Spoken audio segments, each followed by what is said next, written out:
If you just now tuning in, hit the like, hit the subscribe, and hit the bell. GMS fam, the green room. Let's talk about it.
Hey, yo, GMS fam, the green room. What's going on, y'all? Happy Wednesday.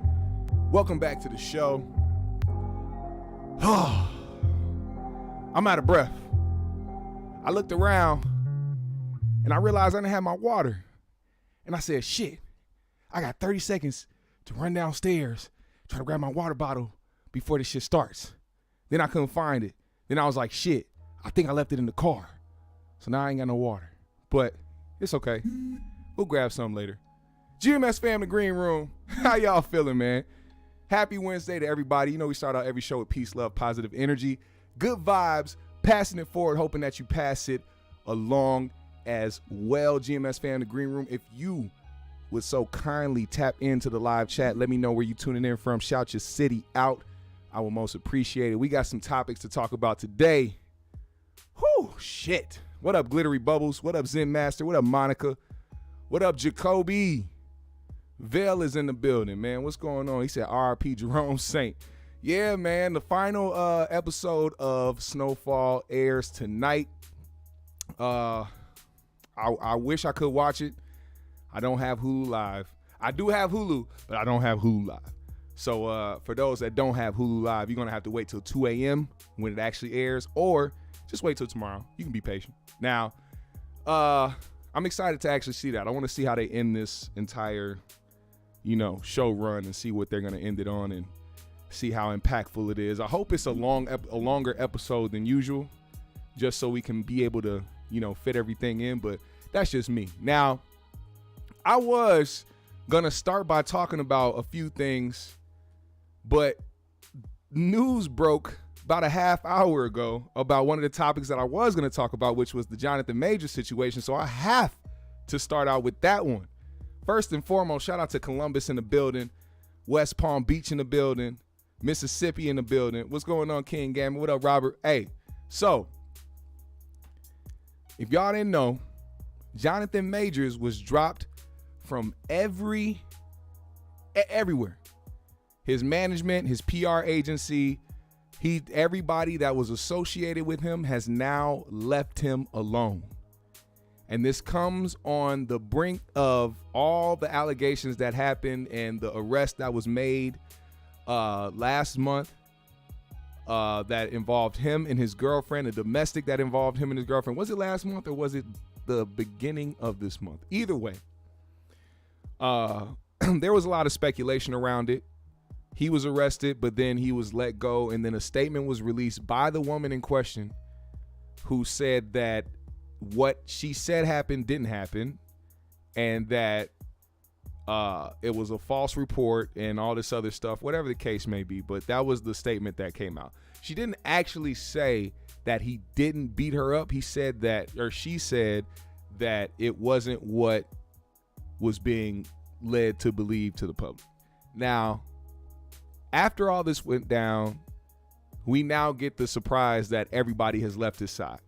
And this all comes during the accusations. And it makes you think, what did they find out? Let me play something for y'all real quick. This young black woman here who took to her TikTok page, as they do on TikTok, they go and they try to make think pieces and make them go viral. She spoke on the situation, and this is what she had to say regarding the Jonathan Majors accusations. I am a PR agency. It is my literal job to clean up mess. I am your Olivia Pope.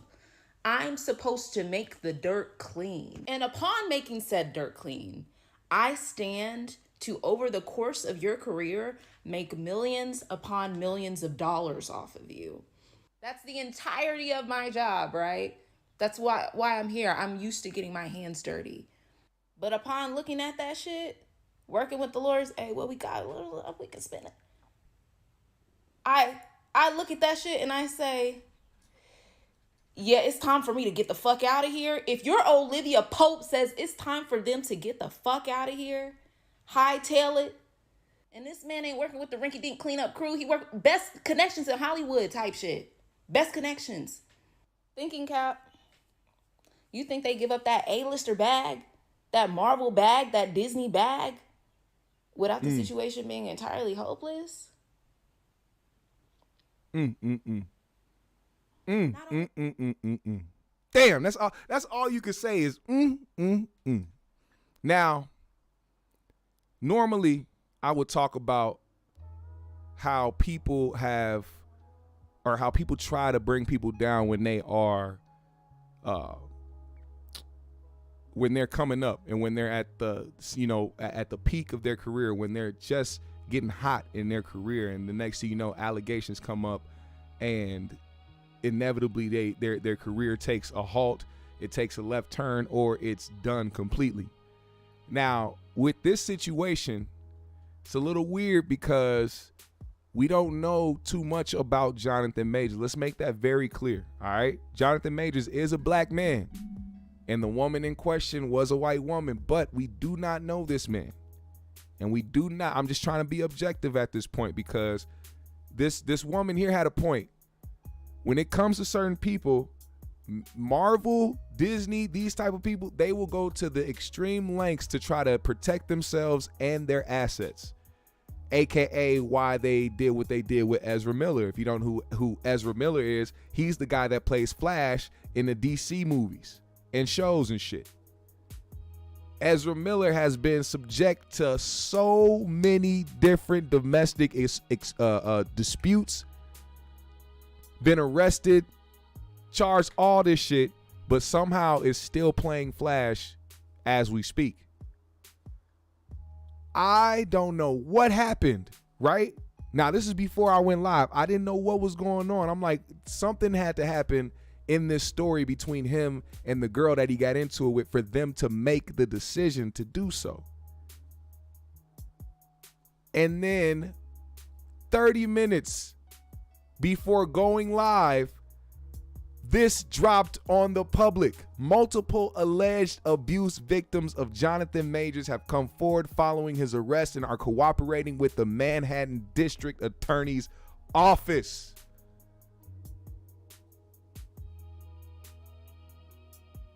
Wow. Now, I'm one person who is not unfamiliar with false accusations. Okay? I am not unfamiliar with people bringing false accusations on someone, especially someone who is a notable figure.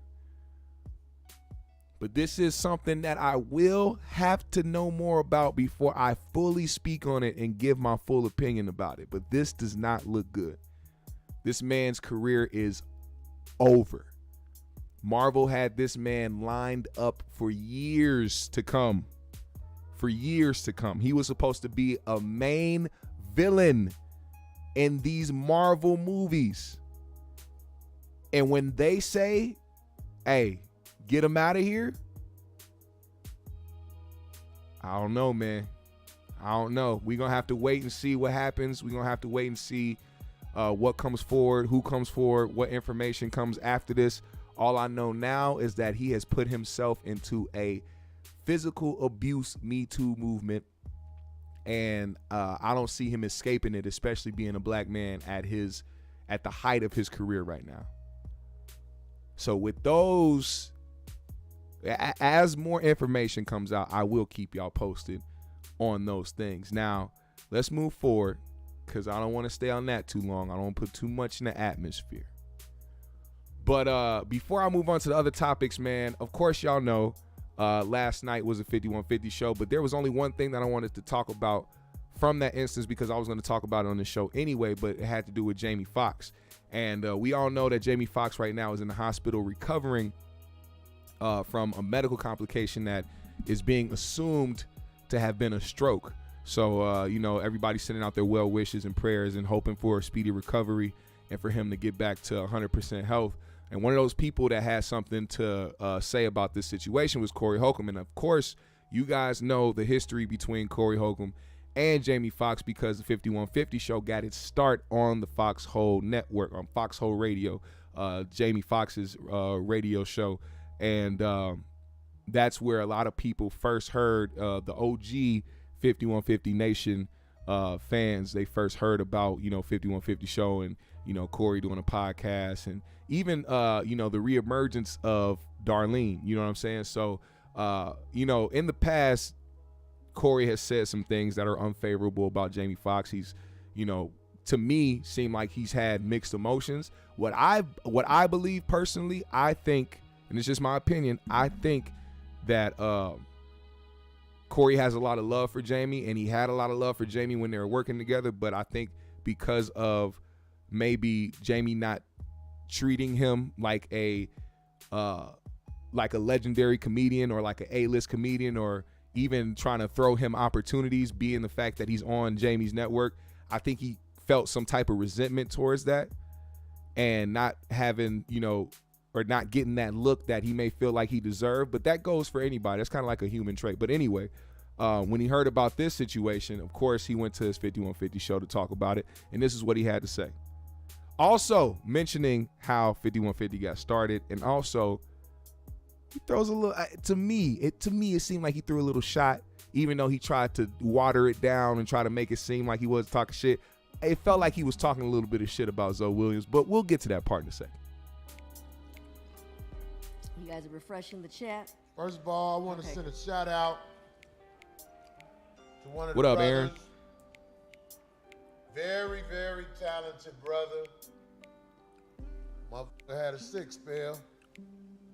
My man Jamie Foxx. Oh yes. We all want you to get better, brother. Get better. Come on up out there.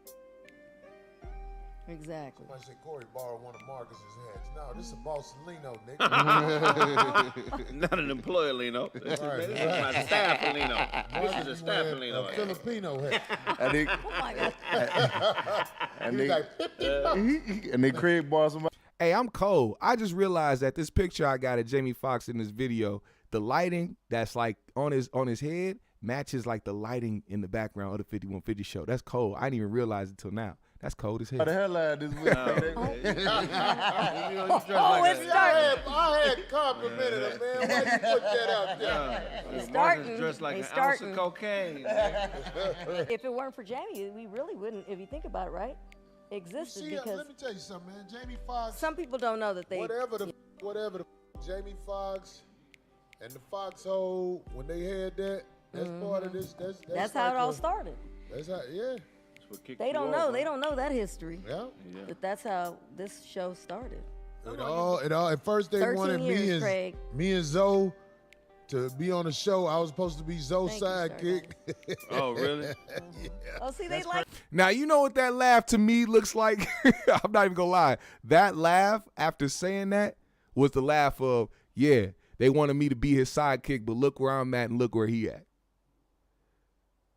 That's what that laugh to me felt like. I don't know about anybody else, but that's kind of what that seems like, which is why he had to clean it up a little bit. Just watch. I like to hear all this stuff. No, yeah. this ain't no hate. No. This real shit. The brother Marques King was like, I want you to go on Zoe's show. And I was like, I'm good. Not because I didn't like Zoe, but I just felt like I think I deserve my own show. Right. So eventually Marques gave me a show. And then I couldn't find nobody. So I wound up using Darlene. Oh Lord, no, but I didn't know. I had Who brought you to me? Guy Black. Guy Black. Guy Black was working with Jamie. Guy Black brought Darlene, and she said some disrespectful shit as soon as she saw me. He was all touched by that. Zoe had a show for 13 years? No, it wasn't the same show. Zoe had his own show Yeah, on it the was different Foxhole. than that. Yeah. The Foxhole, that's what I'm saying. Yeah, everybody. Oh my God. that was so much fun. Jamie Foxx, even though Marques King, Hey, was Marcus trying to be a little shady too right there? Let me know. What y'all think? Was Marcus being a little shady with that? Oh, Zoe had a show for 13 years? Was he being a little messy? I don't know. But it just seems slick to me. It's a lot of slick talk and a lot of underlying, you know what I'm saying? But I don't know. That's just me. was the reason I had this show. Shout out to Marcus. Had a show on the Foxhole, but it was all part of the Jamie Foxx The whole Jamie Foxx thing, man. You know what I'm saying? When I first moved out here, you know, one day Jamie Foxx, they was playing in that NBA Celebrity League. League, and Jamie was like, "Come on, come play." And I don't know what happened why I didn't play, but I showed it. No, I was the dunk creator then, nigga. Yeah. I was the dunk creator still. I still could jam that bitch. But I'm saying I remember people and things they do for me, because it ain't a lot of motherfuckers want me around their ass. You know what I'm saying? Like, you gotta understand, man. Alphas should always respect each other, but sometimes they can't be up under each other all day.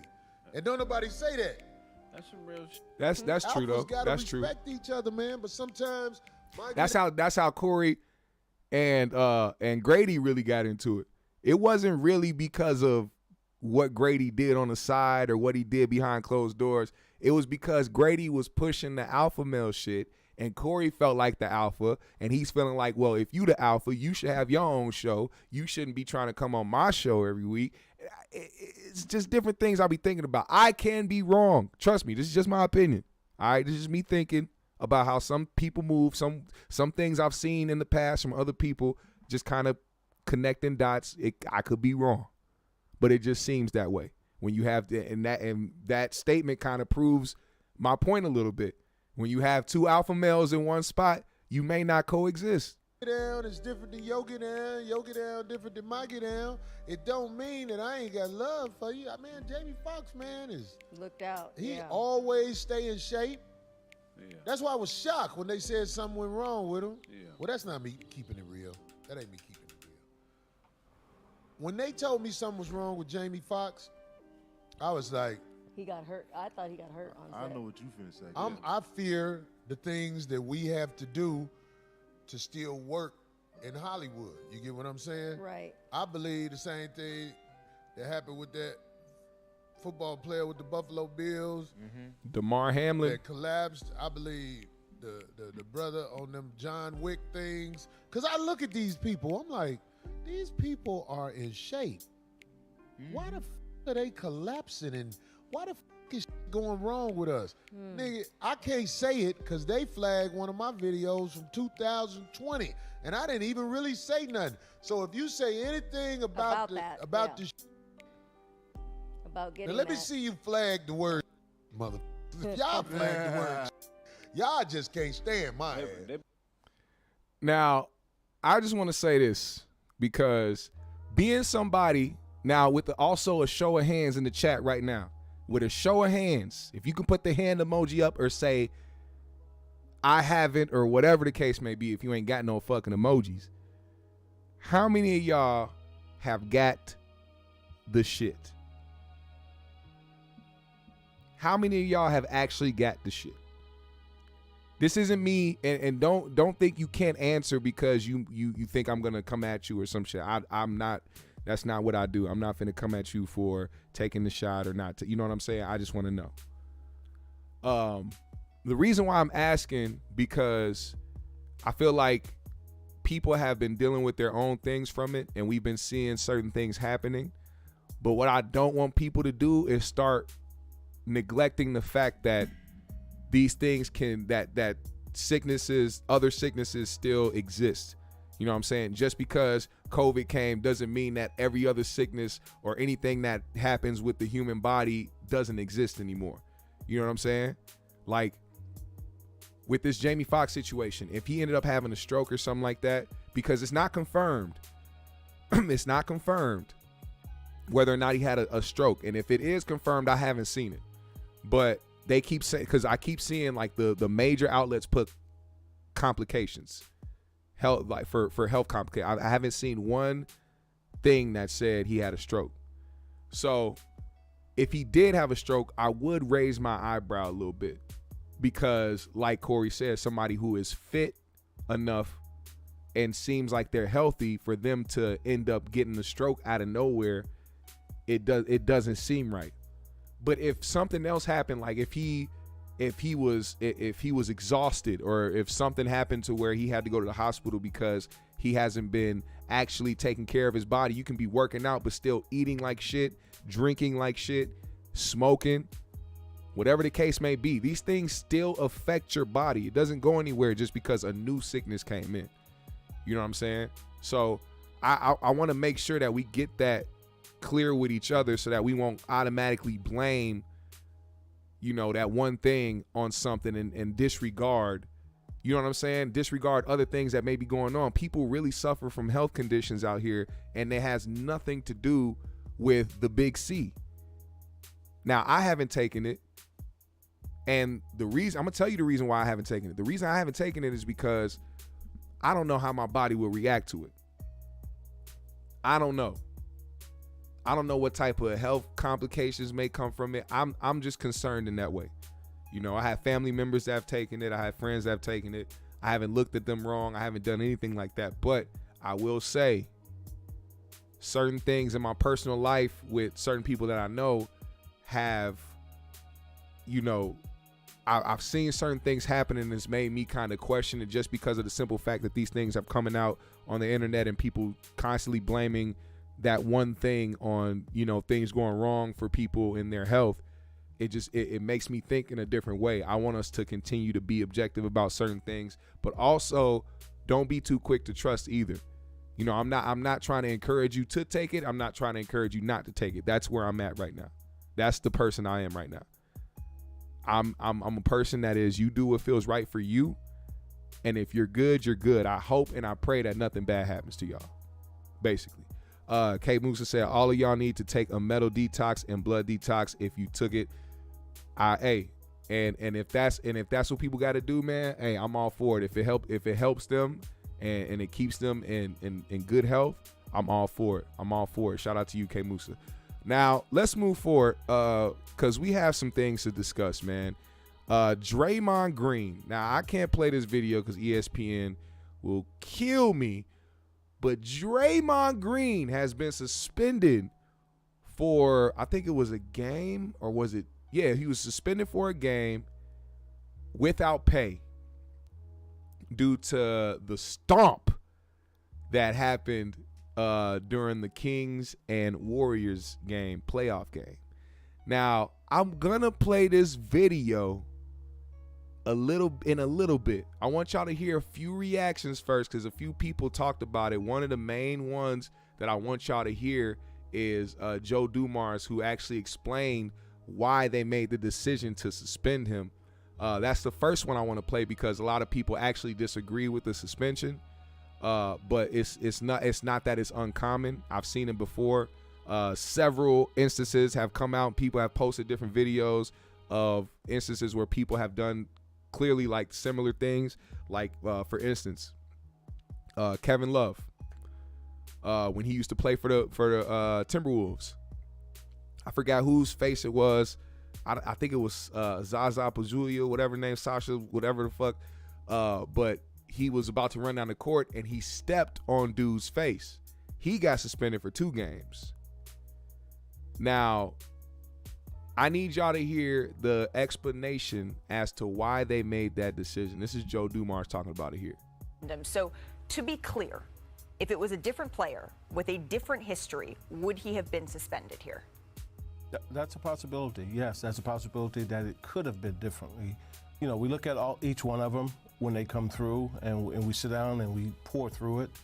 And yeah, Adrian and I had that conversation earlier, and I said that, like, it could be, it possibly could be for sure. So it could be that another player with this history would have been suspended, but how much was that levied in this situation? I'm just trying to understand here, why not a heavy fine to try to preserve the sanctity of competition? So, you know, there was debate throughout the office all day yesterday on this. It wasn't a quick or easy. I'm sorry, I can't play the video right now because they're on ESPN, but they're showing this man doing it over and over again, and it looks wild every time you see it. There's nothing that unwilds that fucking image of this nigga Draymond jumping up in the air after stumping on this. It looks crazy. A light decision. We understand the ramifications of a decision like this. Here's the thing. As I was saying to Adrian earlier when we were talking, it's like the act itself, okay, we felt over the top and excessive. The conduct, detrimental. Some of the things that went on after the incident. You mean engaging with fans? That's what you mean when you say that conduct? Exactly, conduct detrimental. And then also the repeat offender. We think in totality, you take all 3 of those things, and that's where you end up landing with a suspension. If you separate them out individually, maybe not. But if you put them all together, that's how you end up with, and that's how we came up with suspension. So basically, they did suspend him because he is a repeat offender. If you don't know, Draymond has been subject to some dirty plays over the years, all right? Mainly being a notorious nut shotter. Notorious tipper. All right? Those videos are very visible on the internet for you to see. It's not uncommon for people to have that perception about Draymond Green, which is why there was the reaction that they had when it happened. The bigger conversation in this, though, is whether or not Draymond did this on purpose. So now I have to ask y'all, the chat, do y'all believe that Draymond Green did what he did on purpose? And if you do believe that, I want y'all to answer this poll. All right? Let me go ahead and create a poll. Make sure this shit don't play too crazy. There we go. There we go. All right, we in here. I'm about to make the poll. Y'all got to let me know. Was Draymond Green, did he do it on purpose or did he not?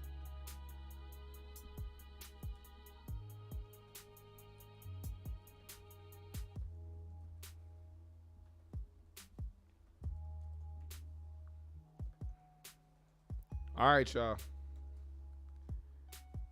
Give me your answers. Give me your answers. Let me know what you think. I got to know.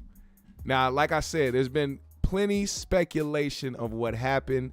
There's been many reactions. One of them that I want to play, of course, is of Dr. Umar. Listen to this right here. Draymond Green was hoodwinked. Sabonis grabbed the man's foot. Draymond could have injured himself if he tried not to step on him. I can't say whether he put more kick in it or not. He was crying. But I can say if you're going to grab my foot, I think I'm justified in stomping on your ass because you could have injured me. I think being kicked out the game was enough. I think being kicked out the game was enough. He didn't need the 1-day suspension. That was nothing but white privilege. Oh, he gonna bring it to that white privilege. Hey, if there's one thing he gonna do, he gonna bring it to the white privilege. Now, there's speculation. And I say speculation because of how flimsy it looked when it happened. People are saying that Sabonis grabbed his leg. Some people say Sabonis was trying to cover his face. I'm gonna be honest. No matter what angle you see it from, it does not look good. All right? It doesn't look good. Let me just look at this. Look at this angle, man. From this angle, it looks like so this is why I say this. From this angle, right? This is why people say he was trying to cover his face. Once he fell and realized that Draymond was over him, you see him go into what they call, the moo cow. He put his arms up like this, right? But when he fell and put his arms up like this, Draymond's leg and his foot was already by his head. So when he went like this, he inevitably grabbed Draymond, which gave the illusion or gave the perception that he was trying to grab his foot. Now, let's continue to move forward because I want y'all to see how his arm, it's weird to grab somebody's leg like this. This is what I'm saying. Now, I'm also not saying that Draymond purposely stomped on him, because we all know what happens when you get taken off balance when you're trying to start running. That's also the truth about this situation. I think people are trying to place blame on two different things when this was probably just a big coincidental accident. Because, like I said, when he falls to the ground and when he notices somebody's over him and he does this, when you're grabbing somebody, you're trying to wrap. You're not doing this. I've never seen a person grab somebody like this. So with that right there and his hands like kind of over his other hand, it makes it seem like he's grabbing him. And then now on the other hand, with Draymond, I'm trying to run down the court. So when I try to lift my foot, my jump off foot where I'm about to start running, and it's blocked by you, I'm now tripped. So it made it look like the stomp was on purpose because Draymond is off balance. How do we not even think about these things? There has been so many think pieces about this shit, and not one person has said both these guys accidentally did what they did. None of them said that. And I'm sitting here watching how it just watch. You fall to the ground, right? Do you see where Draymond's leg is and where Sabonis's arms are? When he fell to the ground, his arm was already around his leg. Already. Boom. Now let's watch from this angle. When he fell to the ground, you see how he already had Draymond's ankle wrapped because he was doing this? Draymond tried to get out of it. I'm sorry, this shit is so funny to me. How did this happen? It looked like somebody said this. Hey, somebody said this is how Agent Carter was stomping on Ricky Tan's laptop in the massage parlor.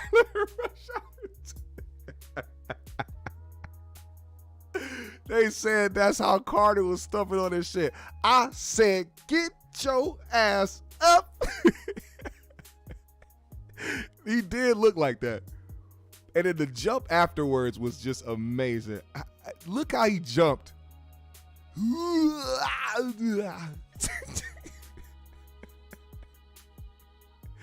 I'm sorry. However you want to look at it, this shit was hilarious to me. I don't give a fuck. I really didn't give a fuck about it. I thought it was hilarious to watch. It was funny. I'm sorry. It was funny. It was funny. Let me read some of y'all. I want to see what y'all think. Trey said his leg was grabbed. King Gammon said, you keeping grabbing my leg. Okay, bitch, take this stomp. King Lukey said, of course he did it on purpose. This man literally stomped on his heart, for crying out loud. Ramal said, I think he wanted stomped, bro.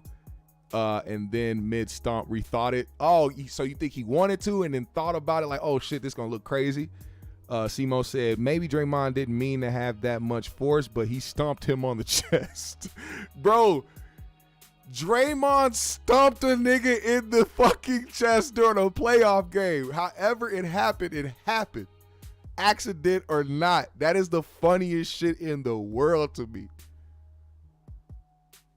I can't get past it. It's just hilarious. And then it's Draymond of all people. Like, this is gonna follow Draymond forever now. Nobody's gonna forget this moment.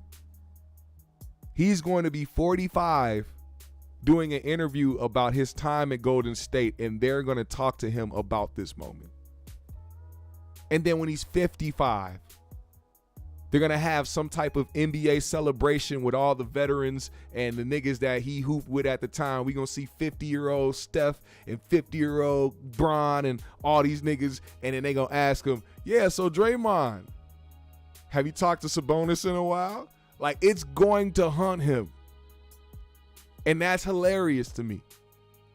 Because even while it's haunting him, he's going to have no choice but to laugh about the fact that he stomped on a nigga chest during a playoff game.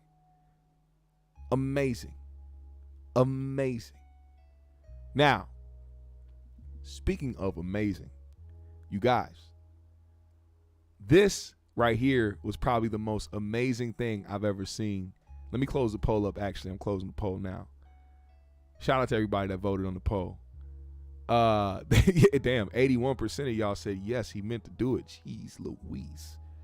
Now, here's a story that crossed my timeline. Marques Houston.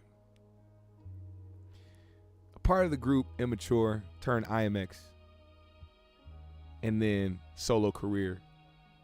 Made some pretty good songs back in the day. You know what I'm saying? Hit songs with his group and solo. He also, you know, I'm not even going to go down his credentials. Fuck his credentials. This nigga's a weirdo. All right, let me tell y'all something. I know that people are going to try to bring up technicalities. I know that people are going to say, well, she's legal. All right. But some of these niggas are predators. Okay? I know we want to defend people. I know that we want to try to be objective, but let me just say that this is a situation that I wholeheartedly believe that this man was grooming this girl into being his girl. And the only reason I feel that way is because of the number one culprit who was always behind some allegations that was around all these young men, aka Chris Stokes. Chris Stokes should have been one of the first niggas to have a surviving or a Me Too documentary drop on him. He should have been the first. Tell me how this man has continued to escape accountability or escape any type of retribution, any type of consequences for anything. And before anybody says, well, maybe he didn't do it, yes, that nigga do it.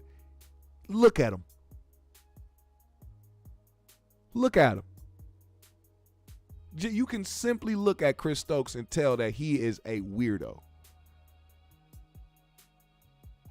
Now, Marques Houston has been catching some flack because he married his wife when she was 19. Okay? Marques Houston is 40. Let me see. Let me see how old Marques Houston is first before I try to claim the age that he is. Marques Houston is 41 years old. So, at 40, or he said his wife now is 22, going on 23. So let's do some math. All right, he's 41 now. He married her when she was 19. You subtract 4 from that, you get 37. He was 37 years old. And she was 19 when they got married. But yet there is more to this story. There's a lot more to the story, and I'm going to go through this with y'all. But before then, I want y'all to hear what Marques had to say about the people that have something to say about his relationship. All right, I need y'all to hear how he feels about this before I go down the timeline. All right, listen up. I'm good. I gotta ask. I mean, does it upset you that the internet Raz seems to have B. a problem about the age that your wife was when you Oh, no. married her? I mean, everyone's talking about That wasn't it. Raz B. I just read the rest of your comment. I don't know who that was. But a weird story, Absolutely huh? not. I mean, Absolutely how not. come? I mean, you got to think about it. Everybody has their own opinion. Opinions are like noses. Everybody has one.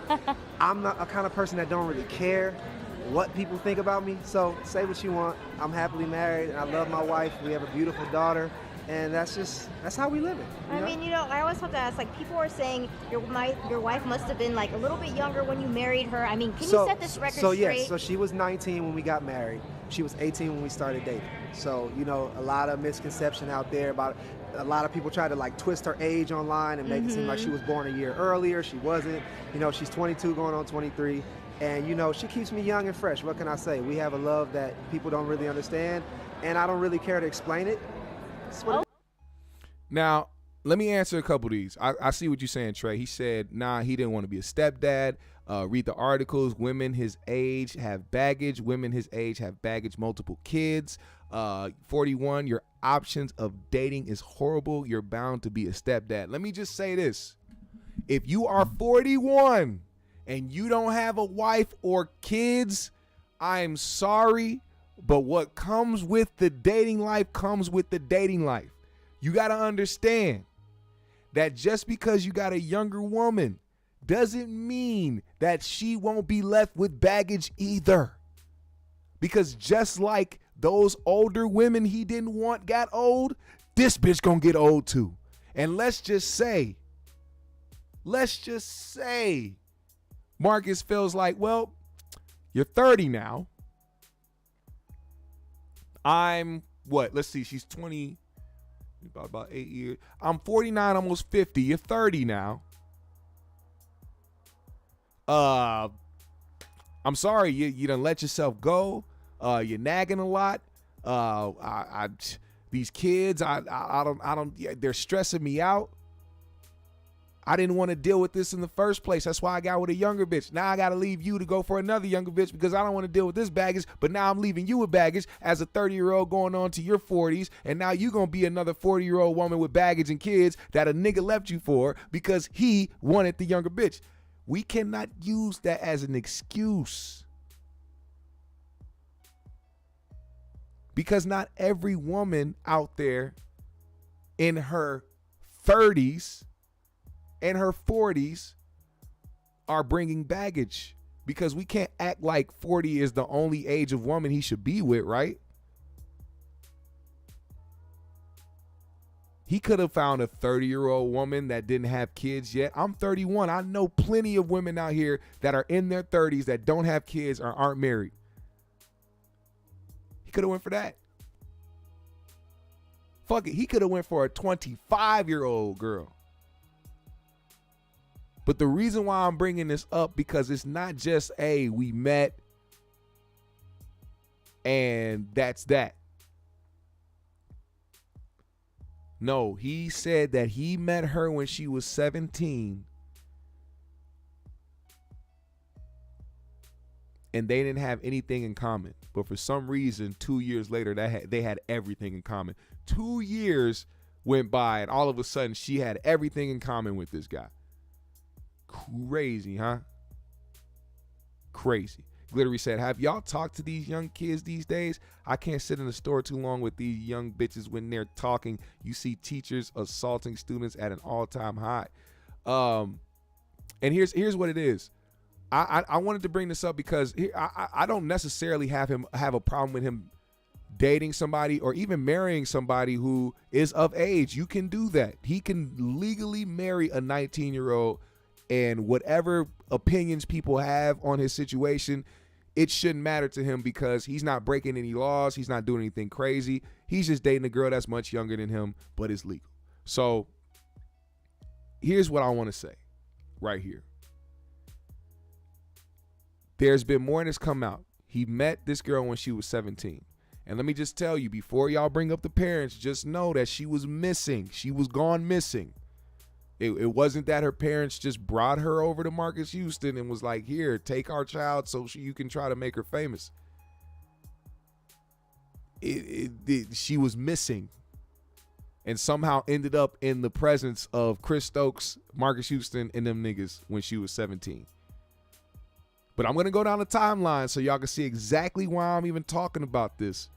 Like I said, I wouldn't care if a 40-year-old dude was dating a 19-year-old girl or married a 19-year-old girl legal.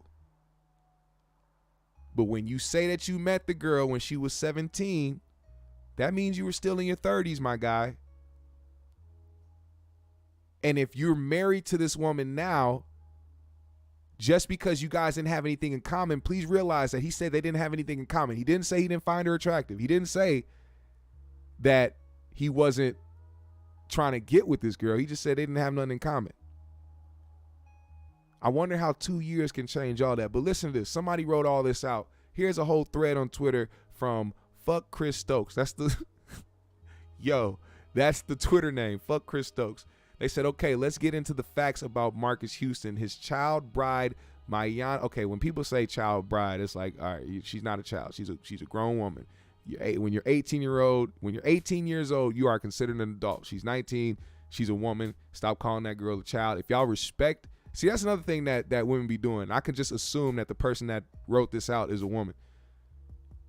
Y'all will do stuff like that, not knowing that you're disrespecting the person in question while you're trying to advocate for them. But anyway, she's not a child. She's a grown woman. And how it links to the mastermind behind it all, Chris Pedo Stokes. Mayana Dickey was reported missing by her adoptive parents. So that's another thing. Please know that those weren't her biological parents. She had adopted parents. All right. So before we try to talk about bringing the parents, her real parents are nowhere to be found. She had foster parents. She's adopted kid. Her adoptive parents in August 2016 when she was 15. It was believed she traveled to her birth mother who had lost custody back in 2012. There isn't much info on Mayana between 2016 and 2018, but she was credited as an art director for a number of Chris Stokes movies spanning from 2015 and 2019. This is why people are starting to think that something else happened, and this is a grooming situation. They really had a young girl around them trying to, you know what I'm saying? Because it don't look good. Imagine a teen girl, 15-year-old goes missing, but she's getting credited on shit during the year she was missing with grown-ass men working on movies and shit. What the fuck does a 15, 16-year-old girl gonna do to help you in the credits of the movies? This is where the credits were on her IMDb. What is this? What is on here? Swag Inc., Running Out of Time. All these low budget ass weird movies that she got credits on. What was she doing? I don't know. It's very weird. But we keep going. It says, bear in mind, Mayana was between 14 and 18 years old when these movies were released. What art director do you know that's an 18 or under? Art director. She was an art director. It's also worth mentioning that the IMDb page has now miraculously disappeared. That's why you see the 404 error. When this shit started coming out and when people actually started paying attention to what was going on and they saw that she was credited for movies, now all of a sudden those same credits that was up on IMDb of Mayana Dickey are now gone. That doesn't sound like somebody who just so happened to stumble across a 19-year-old girl and fall in love. That seems like somebody who is trying to delete their tracks. I don't know about y'all, and I don't know about the people that had a different opinion before they saw this, but let me know how you feel now, because I'm telling you, I don't care about a man that is 41 dating a 19-year-old girl because she's an adult and they're going to do what they want to do. But if that man was grooming her from a younger age when she was underage and waiting until she got of age, that's weird to me. And it also lets me know that something possibly could have happened in between that time. I'm not going to say definitely. I'm not going to say for sure. But if you married the girl at 19, you married her at 19. You married her at 19.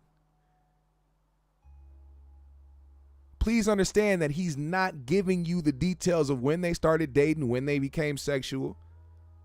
He said they met at 17, but they didn't have anything in common. He said 2 years later, miraculously, she became a very mature and relatable adult to him. I'm just saying, that sounds fucking weird. There's more. Around this time, Marques Houston and Chris Stokes became vocal of their newfound beliefs of Jehovah's Witnesses, posting videos, door knocking, and attending conventions on Instagram. Many questioned their intentions, as the faith is known to protect pedophiles and cover up abuse. Fast forward to 2018, Marques Houston begins a countdown, and on October 7th, the countdown ends. As JWs do not celebrate holidays or birthdays, Jehovah's Witness, Marques posted sunflowers to signify Mayana becoming an adult and therefore ready for him. Holy, holy, holy, holy, holy moly. People be doing the research. Miss Lovely Latina, today is the day. Isn't this the day of his countdown? I was thinking that too. The countdown seemed to have stopped.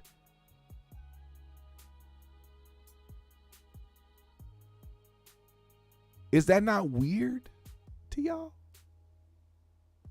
Let's keep going. Since she was now of age, the floodgates opened for Marques Houston to show Mayana off as his love. Mayana's Instagram post referred to Chris Stokes as her spiritual dad and Chrissy Stokes, Chris's daughter, as her sister. What in the incest is going on? Fast forward to now, and the media have picked up on the rather odd union. Now, if you didn't doubt Marques Houston before, his incriminating statement may change your mind. Let's just see what this person is talking about. Marques posted the pictures. So this is after the backlash was coming and people were trying to understand why he was dating a 19-year-old girl. Marques Houston posted, "With all that's going on in the world, my love life shouldn't be a topic, but since it is, let me just give y'all the facts so you don't have to allegedly believe or create rumors. After reading the blog that was published about my fiance and I felt with this situation I need to speak because this is not music or television. This is my family, my future wife, and my life. I met Mayana in 2018 through a mutual friend. Never before then did I even know she existed. The fact that she was listed on one of our films was a misprint or someone being messy. Anyone can post on IMDb, and there's no way someone that young could even work on a film set in the position of art director because that position requires years of experience. Maya is like a daughter to Chris Stokes because we are all like family. Being a Jehovah's Witness, we all showcase true love like family. That's it. Chris' real daughter, Chrissy Morales, became friends with Maya in 2018, where we all first met Maya at a Jehovah's Witness convention. So she was missing for a couple years, and then she popped up at a Jehovah's Witness convention with a mutual friend of Marques Houston. Very weird. It was then that Chrissy and Maya became friends. Maya and I didn't start dating until she was an adult. We fell in love and got engaged in March of 2019. Hey, yo! You met this young girl in 2018 and you married her in 2019. The math ain't mathin'. Let's do a little bit more math, all right? You said she's 22 going on 23. How old was she when she was 4 years ago? It was 2019. That means she was in 2018. You met her when she was 17. That was in 2018. You married her in 2019 as soon as she became, and you also did a countdown for when she became 18. You were waiting and plotting and praying on this girl, fam. Key things here. Marques Houston could not have met Maya in 2018 as he's credited as a writer for the Chris Stokes movie. Mayana is also credited in. 2, if they all met at the convention and Chrissy became best friends with Mayana, why wasn't she included in the wedding? Furthermore, why does no one acknowledge Mayana's existence until she turns 18? Remember, by Marcus's account, they were family. 3, by his own admission, Marques Houston knew Mayana was underage when he met her, and so he waited until she was an adult to pursue a romantic relationship. Is this normal? 4, on the back of the previous tweet, Marques Houston used his dad, the people closest, and Jehovah's Witness blessing to justify his actions. Notice there was nothing said about Maya's family or friends in their thoughts. The signs of child grooming are there, and given Chris Stokes' history of child abuse, I can't say I'm surprised with his involvement. And according to Marques Houston, a woman having a child is a red flag, but actually grooming a child isn't. Well said. Well said. See, Marques didn't want baggage. That's the crazy part about it. How don't you want baggage to be coming with you with these older women who are of your age, but you're willing to take on the scrutiny and the backlash and the possible pedophile grooming title laying over your head for this 19-year-old woman you decided to marry who is 22 now, going on 23. None of this adds up to me. And I know that we have a system where people try to bring down and take down black men specifically, but sometimes, man, that's not the case. Sometimes these niggas be weird. And you know what I think too? You know what I honestly think? I honestly feel that these people who were celebrities as children never grow out of that mindset. Somebody made a joke saying, well, I guess Marques Houston was really, quote unquote, immature, you know, because of the group or whatever. But I mean, as funny as that joke may be, it's the truth. I've seen it. I've heard it from multiple people. One of the biggest instances that I can even speak on is Michael Jackson. Somebody who felt like his entire childhood was wiped away from him, so he felt like he had to act like a child as an adult, even so much so sleeping in the same bed as other children. I think that these child stars who grow up never get out of that mentality, and they seek the younger relationship so that they can feel you. You see how he said she helps me stay young? That's a phrase for people who like to have fun in life, not for people that want to actually feel like they're fucking young, like they're fucking 19, 18, 17 years old again. That phrase sounds a little different coming out of Marques Houston.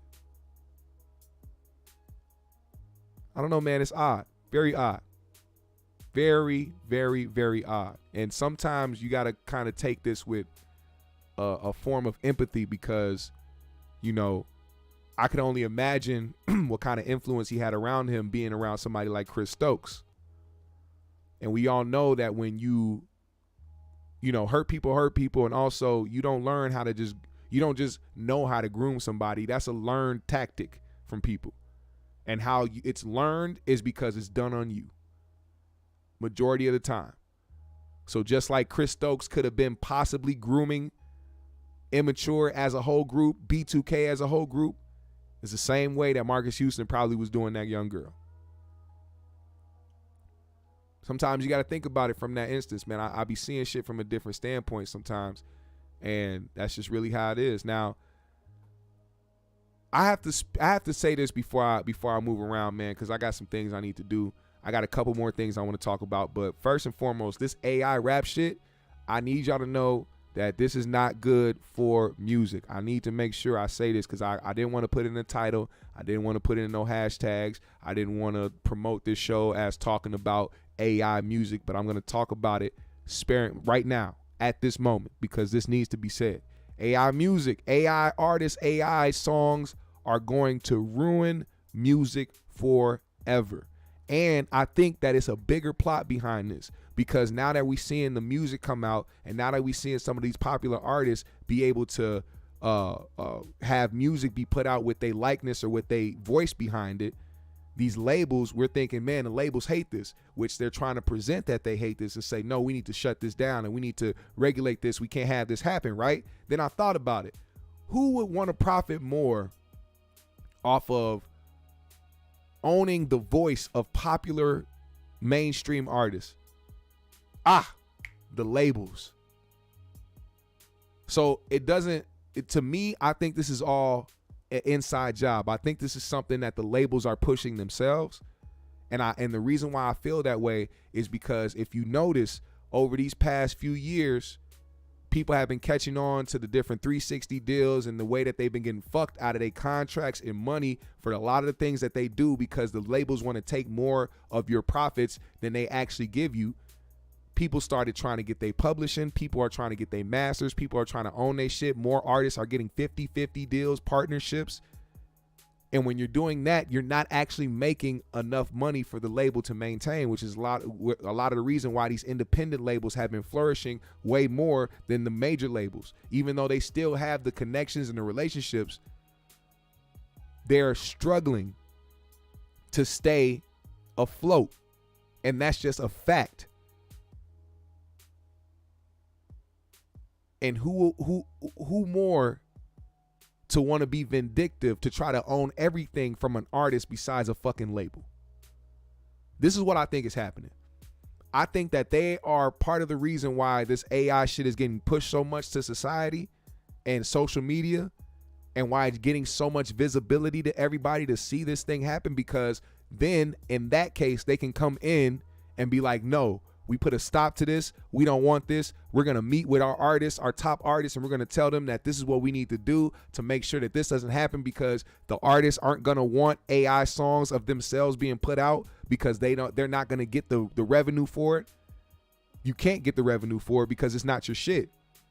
So what the labels are going to do, they're going to come to the artists and say, look, if we don't want that to happen, or if we got to make this shit stop, I need you to sign this contract or sign this deal so that we can be able to own your voice. And now they can be able to own the voice of a major artist like a Drake or like a Nicki Minaj or like a Lil Uzi or like a Lil Baby, anything like that, so that they can actually make more profit off of the music industry. It's going to turn into that. I wholeheartedly believe that. Please mark my words. And for the artists that people are saying, hey, they're not going to go for it, they might not even have a choice because they're already under contract. You're already under contract. So if they come to you with a new revised contract because of this AI shit that just sprung up out of nowhere,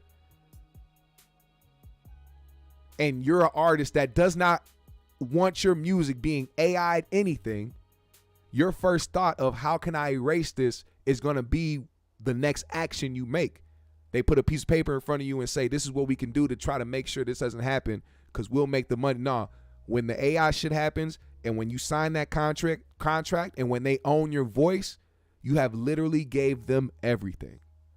Because not only can they use your likeness, your name, now they can use your voice. Now anything your voice is attached to, whether it be a song, whether it be a commercial, whether it be your IG live videos, your TikToks, anything like that, they get a piece of that revenue.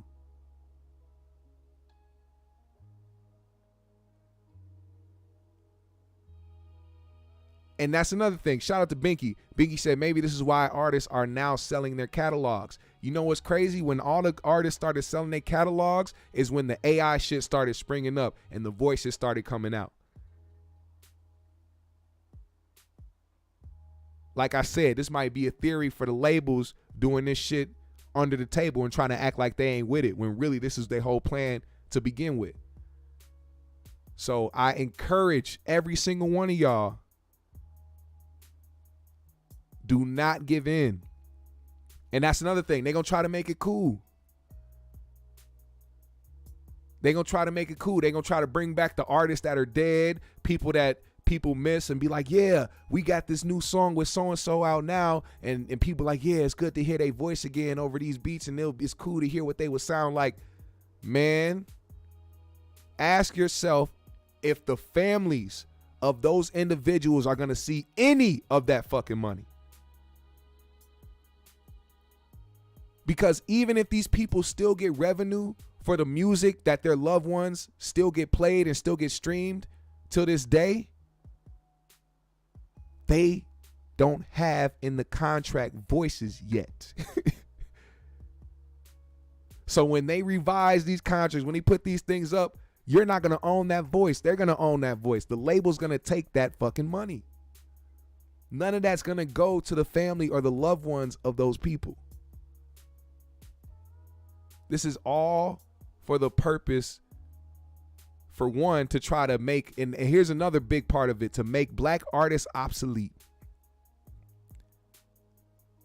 We push the culture, we push the movements, but if they get rid of us, if they push us to the side to where they don't need us to make music anymore, come on. Come on. They already tried to push that one AI artist, and then all of a sudden they got that backlash because the artist kept saying nigga. And they were like, we don't know who's really behind the voice. It's nobody. It's a fucking robot behind the voice. So a robot can't be fucking racist. You know what I'm saying? It's a very slippery slope. And I just hope that we don't get on board with this, because it's gonna be hell. I don't want us to get away from the feeling of making music. These AIs can't write music and form intricate verses and hooks and come together with plans and be sitting in the studio with musicians to come together with beautiful fucking pieces and music and instruments and all types of shit. All they can do is imitate. You have no real creativity, no real artistry behind it. And for the people that actually give a fuck about that aspect of music, I encourage you not to fall in line with this AI shit. All right? Now, one last thing before I get out of here, man. I'm going to talk about this real quick. Kai Cenat, biggest streamer on Twitch, top streamer, most subscribers, banned from Twitch indefinitely. Twitch has been going crazy, banning the top streamers on their platform, from Aiden Ross, to Kai Cenat, to iShow Speed, all the way down the list. They're for some reason coming up with excuses to indefinitely ban these people that bring a large amount of revenue to their stream or to their platform. Now listen to this. I don't know how I would feel, but I guess business is business, and you got to take these type of things on the chin when you decide to move with certain entities that don't even relate or could even understand you in the first place. Kai Cenat, during February, streamed every single day. He had a subathon where people continuously subbed his shit, which is actually why he became the top streamer on Twitch. That subathon got him to be the most subscribed Twitch user on that platform. Twitch reportedly made over $10 to $15 million each stream. How many days in February is 28? You do the math.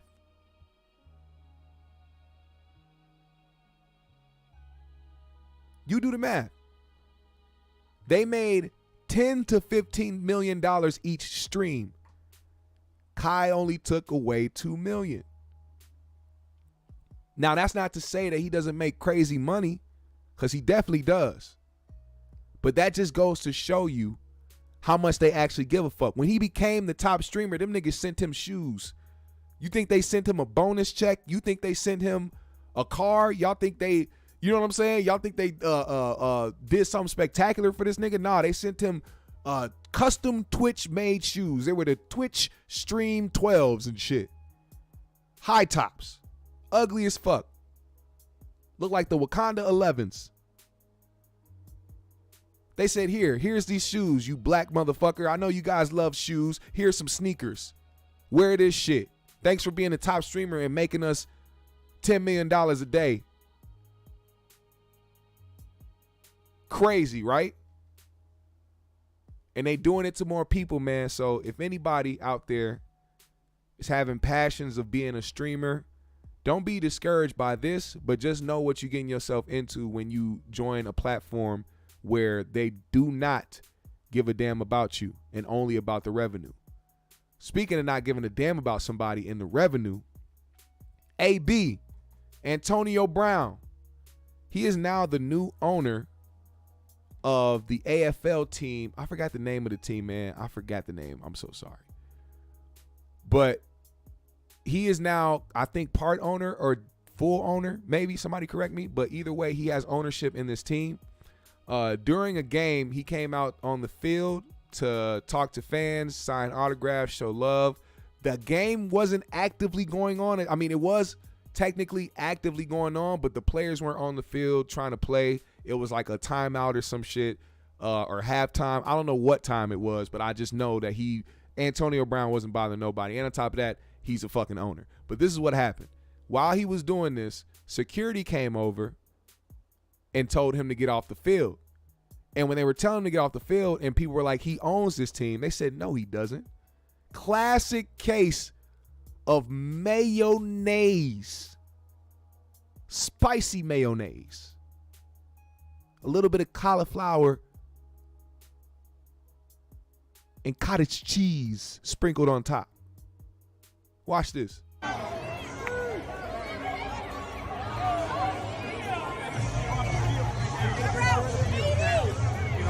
Right now. You hear me? You need to get off the field right now. He owns it. No, he doesn't. Oh, my Lord. He owns it. No, he doesn't. He owns it.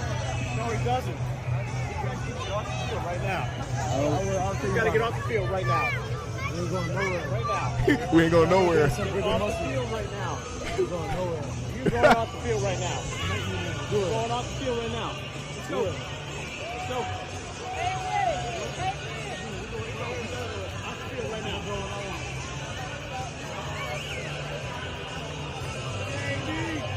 The entitlement. Make me there. Make me. You get off. You get off. And not the entitlement of AB. The entitlement of security. Nigga, you security. You don't even know who owns the team? I'm gonna stay right here. Let's go. Let's go. This up the whole game? Yeah, this is my field. I'm the owner. Nah, I don't think so. But yeah, well, you don't think so. And then AB says, I'm the owner. This nigga says, nah, I don't think so. I'm the owner. Nah, I don't think so. But yeah, well, you don't think so. Well, you gonna get off the field. You get off the field right now. You get off. You get off. I'll stay right here. Let's see who got the biggest muscle. We'll see. I guess we'll see. Well, we'll see. I guess we'll see how long this game goes. Bruh. And then it continued.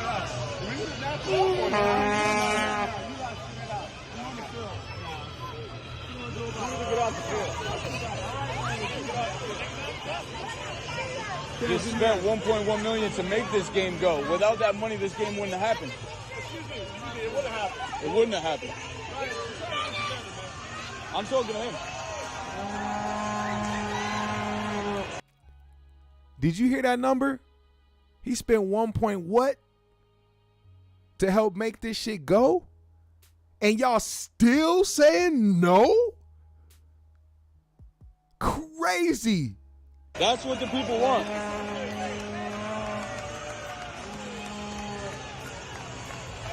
You would have thought AB was actually doing something crazy.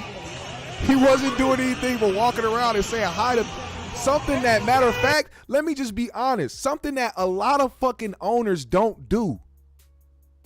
Now, I don't want to get too serious, but just watching the video of him walking around and shaking hands of the kids and the fans that are there, talking to the players. Owners don't come down and do that shit. Mark Cuban does this type of shit. Maybe a couple others, but a lot of these niggas don't. They really fucking don't. You can call it what you want. You can say he likes the spotlight. You can say he wants the attention. Who gives a fuck? It's good for the fucking game. It's good for the team. It's good for that arena. You know how many seats finna be filled up just because he owns the team now? Trying to do, this is what I mean. Like, you have a black man right here, right? Of course, he's got in a lot of trouble. Of course, it seems like he deals with a lot of mental issues sometimes. It seems like he's unhinged. But give people the fucking grace to be human. You don't have to agree with everything. You don't even have to trust the motherfucker. But when somebody is actually doing something good, this is the type of shit that makes people go backwards. AB could have snapped out, especially being the owner. He could have snapped out and did whatever the fuck. He kept his calm. I'm surprised he kept his calm, bro. I'm not even gonna lie. I'm surprised. As wild as this guy is, and knowing that he owns this team, I am surprised that he didn't go crazy. I would have let my nuts hang. I would have let my nuts drag on the floor. Now, I know that security guard is not employed at this stadium anymore. That's a fact. Because I'm pretty sure anywhere else in the world, you are a security guard talking to an owner like that, you're done. I don't care who you are. I don't care how long you've been working there. You're done. And it's the white privilege, bro. That white privilege shit kills me, man. It kills me. I would have loved to see that man's reaction when he found out that he was really the owner and he was talking to him like that. Because, you know, white people, they get scared when they actually talk to authority. They get nervous. You know, when they had a job, they'll never talk to their boss like that. They'll never talk to an owner like that. They kiss ass when the owner come through. Oh, my God. I know he turned beet red. I know he was shaking a little bit. He was twitching and shit, sweating. He probably farted or some shit because he was nervous. Oh, my God. Either way, treat people how you want to be treated. That was the message. That's the message for today. Treat people how the fuck you want to be treated. GMS fam, the Green Room. It's been a hell of a show today. Thank y'all for pulling up on me, man. I'm going to see y'all Friday as well, right here and on the 3Gs podcast. Shout out AP, shout out Pac G. I hope y'all go over there and check us out Friday night. We may change the time. I'm going to talk to AP about that tonight or tomorrow. We may change the time up, but for whatever time we change it for, I hope to see y'all there. Make sure you hit the like on the way out. Follow me on my socials. I follow everybody back. Hit the Cash App today if you're feeling generous. I will most appreciate it. You can become a member of the GMS show by clicking the join button wherever the join button is on your screen. And what I want y'all to do, man, to help those algorithms boost up for your boy, leave a comment in the comment section of this video when the live is over. Not the live chat, but the comment section. So when this live ends, when you see it cut out, refresh the page, leave a comment, show your boy some love to the GMS show. I would appreciate that a lot. Go get that GMS episode 6 on Bandcamp.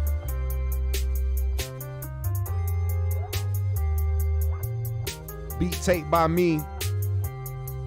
I'm going to go live on Twitch tomorrow. I'm going to send out the link. Hope y'all pull up for that too. I'm going to go live on Twitch and just play some beats and kick it with y'all. So, all right, let me post this real quick.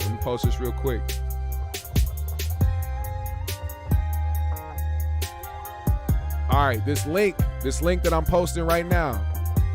Click that link. Go check out that GMS episode 6.